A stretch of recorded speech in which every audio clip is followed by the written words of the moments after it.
যদি আগের রমজানের কোন রোজা কারোর কাজা থাকে, এই রমজান আসার আগে আগে শাবান মাসের মধ্যেই সেই কাজাগুলো আদায় করে ফেলা উচিত।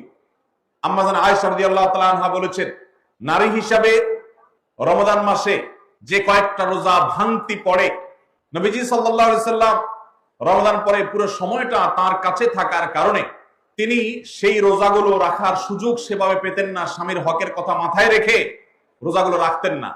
এবং শাবান মাস আসলে নবীজি সাল্লাল্লাহু আলাইহি সাল্লাম নিজেও বেশি বেশি নফল রোজা রাখতেন। মা আয়েশা রাদিয়াল্লাহু তাআলা আনহা বলেছেন যে তিনিও তার রমজানের বাকি রোজা যেগুলো ছিল ভাঙতি রোজা, সেগুলো তিনি রেখে ফেলতেন।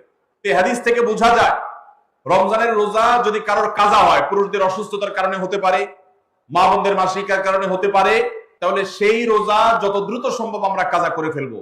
এবং সেই কাজা করতে যদি কোনো কারণে, যৌক্তিক কারণে বা যে কোনো কারণে যদি বিলম্ব হয়, তাহলে এই বছরের আসন্ন রমজানের প্রস্তুতির অংশ হিসাবে আগের রমজানের কোনো ভাঙতি রোজা থাকলে সেগুলো সব রেখে কাজা করে সম্পূর্ণভাবে এই রোজার জন্য প্রস্তুত হবে।